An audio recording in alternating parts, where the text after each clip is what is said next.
notre groupe d'invités ici sur le plateau. Là, c'est pour le compte, n'est-ce pas, du Programme national de recherche spatiale et technologique.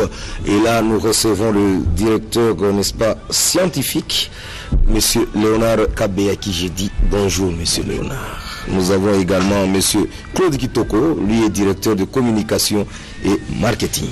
Bonjour, Monsieur Jean-Claude. Bonjour, monsieur le journaliste. Alors, vous êtes ici pour nous parler du satellite, n'est-ce pas, propre à la République démocratique du Congo. On commence avec vous. Pourquoi? Parce que vous avez regardé que les Américains, non, les Chinois, que ces gens-là, la RDC est restée un peu en retard. Et vous avez songé que nous puissions aussi être dans l'actualité. Absolument. Nous, effectivement, comme vous l'aviez si bien dit, nous sommes le Programme national de recherche spatiale et technologique. Et au sein du Programme national de recherche spatiale et technologique, nous avons comme ce volet projet phare la mise sur l'orbite du premier satellite propre à la RDC. Nous mettons l'accent sur le satellite propre à la RDC parce que dans notre espace géostationnaire, c'est un espace géostationnaire qui est vide, parce que nous ne disposons pas de satellite propre à nous. Lorsque vous allez dans l'espace géostationnaire américain, chinois, belge, français et j'en passe, vous allez voir que ce sont des espaces qui sont bourrés des satellites. Alors, au niveau du Programme national de recherche spatiale et technologique, nous nous sommes décidé sous le leadership du coordonnateur national Blaise Wambayechi, nous nous sommes décidés de nous démarquer de sentiers battus. Ça veut dire que 60 ans durant, nous avons mis le focus, la RDC, rien que sur le mining. Ok, avec les minéraux, la RDC est là où elle est, ok, parce qu'on va nous dire en 1960, nous étions sur le même diapason que la Corée du Sud, le Canada, le Brésil, l'Inde, mais 60 ans après, je crois que le Canada a pris de l'envol, le Brésil c'est pareil, l'Inde et la Corée du Sud. La RDC, et nous sommes restés à la queue de peloton, ok. Or, la RDC a vocation justement d'être cette locomotive, c'est-à-dire elle doit savoir que, comme l'a dit Franck Fanon, l'Afrique a la forme d'un revolver dans la gâchette. Mais est-ce que nous nous sommes appropriés justement de cet esprit-là? Malheureusement, vous serez d'accord avec moi que nous ne sommes pas appropriés. Ça veut dire que nous devions être cette locomotive. La RDC devait être justement ces pays leaders en train de tirer les restes. Mais curieusement, ce qui n'est pas le cas. Alors que aujourd'hui, avec les satellites propres à la RDC, cela peut apporter des avantages substantiels sur le plan économique. Nous avons déjà un budget qui avoisine 5 milliards, tout ça, et les 5 milliards, il faudra dire que sur fonds propres, c'est autour peut-être de 3 ou 4 milliards, et les autres, il faut compter sur justement les apports extérieurs. Okay? Voilà, Banque mondiale, les institutions de Bretton Woods, comme vous l'avez dit. Alors que si nous avons notre propre satellite, ok, cela peut venir booster le budget. Je vais prendre un exemple sur le plan de la télécommunication. Sur le plan de la télécommunication, imaginez que vous avez une structure de télécommunication qui peut avoisiner 10 000 abonnés. Ok. Lorsque vous avez 10 000 abonnés et que chacun des abonnés arrivait à recharger $1 le jour, donc ça vous fait un chiffre d'affaires journalier de l'ordre de 10 millions de dollars. Ok. Et si je garde cette constance pendant 360 jours, ça veut dire toute une année, ok, ça vous fait 3,6 milliards de dollars pour $1 de recharge constant pendant 360 jours. Ça vous fait déjà 3,6 millions. Quelle RDC est en train de perdre? Non, que la RDC n'est pas encore en train de perdre. Je suis en train de vous démontrer tout simplement avec c'est que la RDC peut maximiser. Ça veut dire qu'avec une société de télécom, ok, qui vous dit il a 10 millions d'abonnés.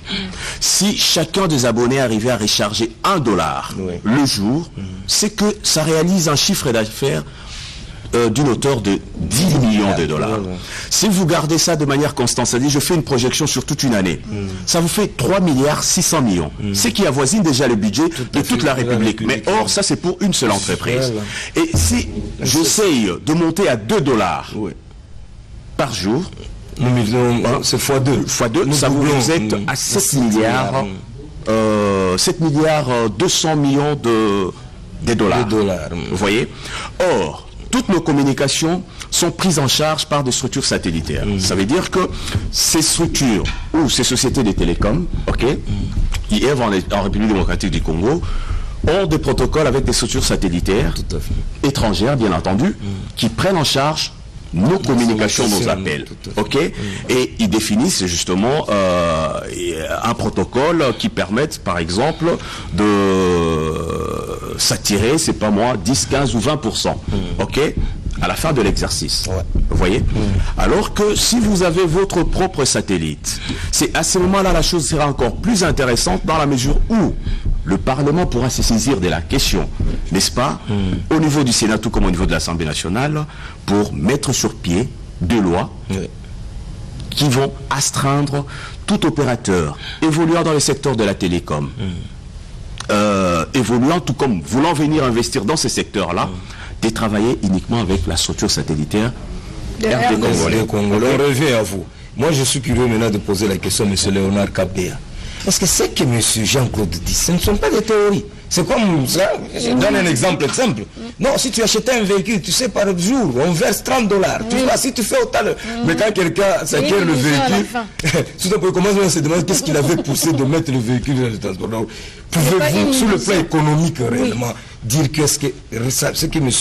Jean-Claude est en train de dire, c'est réalisable? Parce que vous êtes purement technique. Est-ce que c'est faisable? Ce n'est pas une illusion.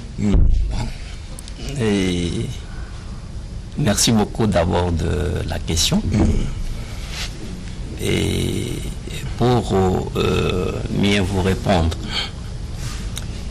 il faut être censé de comprendre quelque chose de spécial et que ce que vous appelez utopie, ou bien que c'est insensé, c'est en fait le reflet de la réalité. Parce que l'homme d'abord est le reflet de sa pensée.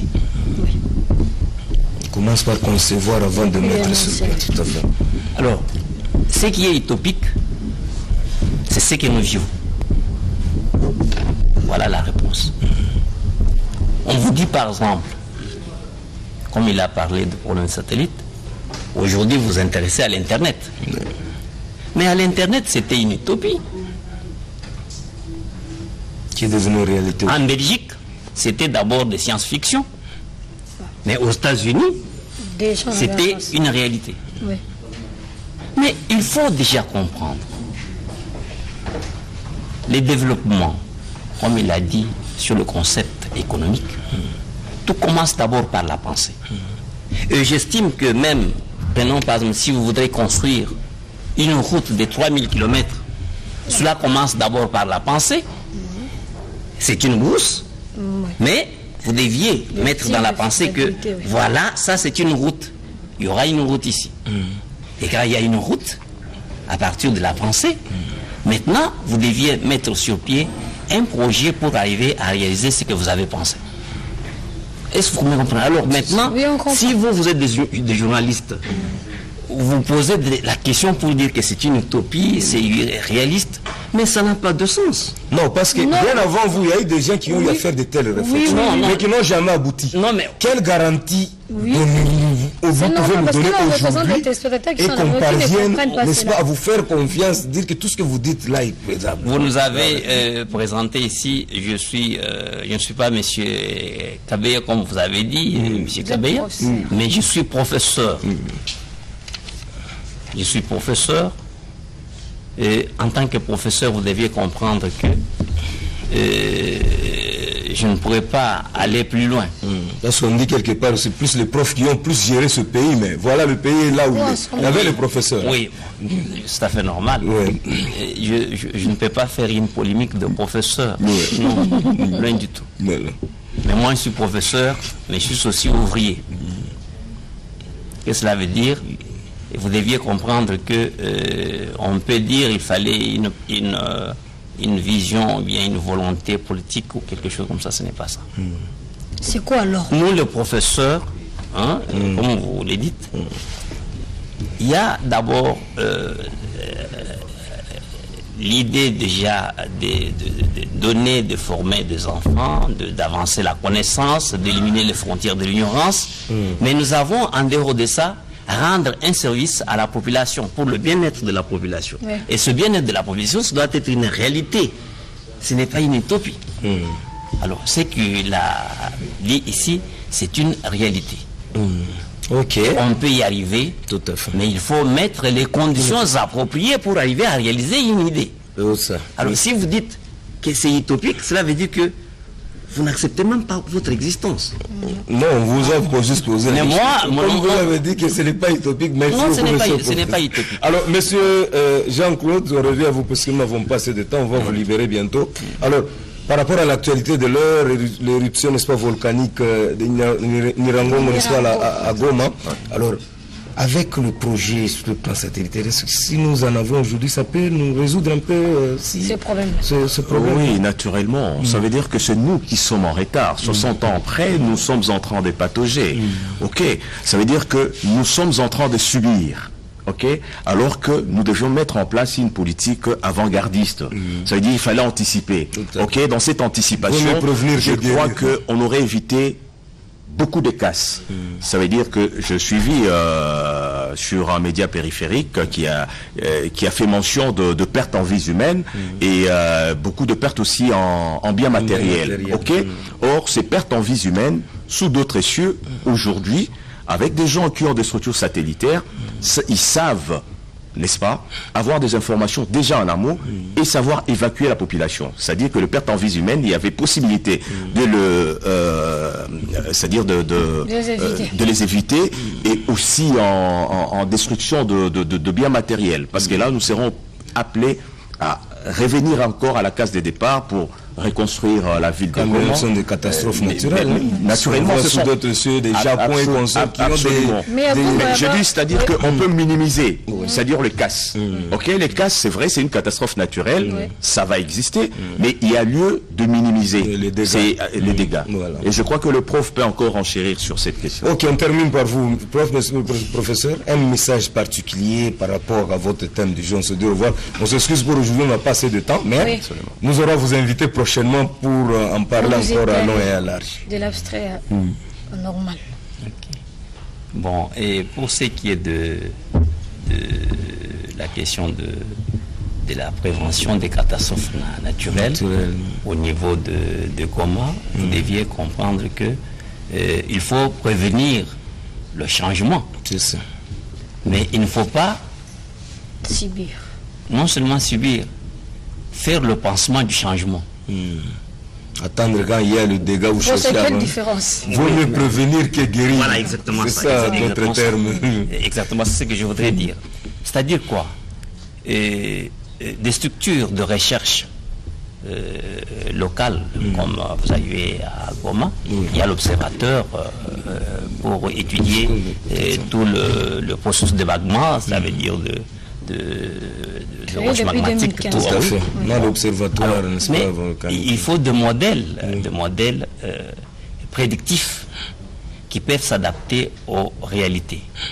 C'est comme il a dit tout à l'heure, avec un outil comme satellite, on pourrait avoir nos propres banques de données sur les sites par rapport à l'incertitude de ce qui est observé par des satellites étrangers et par rapport au nôtre, on pourrait maintenant rectifier et donner avec précision pour promouvoir peut-être l'intuition ou l'instinct que les bêtes ont. Quand vous trouvez par exemple un cas comme ça, il y a les bêtes qui ont l'instinct, qui peuvent comprendre qu'il faut évacuer sur l'endroit par rapport aux humains. C'est pourquoi l'omniprésence c'est fait par des satellites. Ok. Hein, merci. Vous comprenez que ça... Oui, le satellite, avec satellite, le moyen le plus simple, ça pourrait nous prévenir de danger. Okay. Et en dehors de ça, on vous a montré juste un seul aspect de la communication. Mais il y en a encore plusieurs. Sur le problème de la santé, sur le problème de l'agriculture, sur le problème de minerais, sur le problème de la téléinformation, de la télémédecine.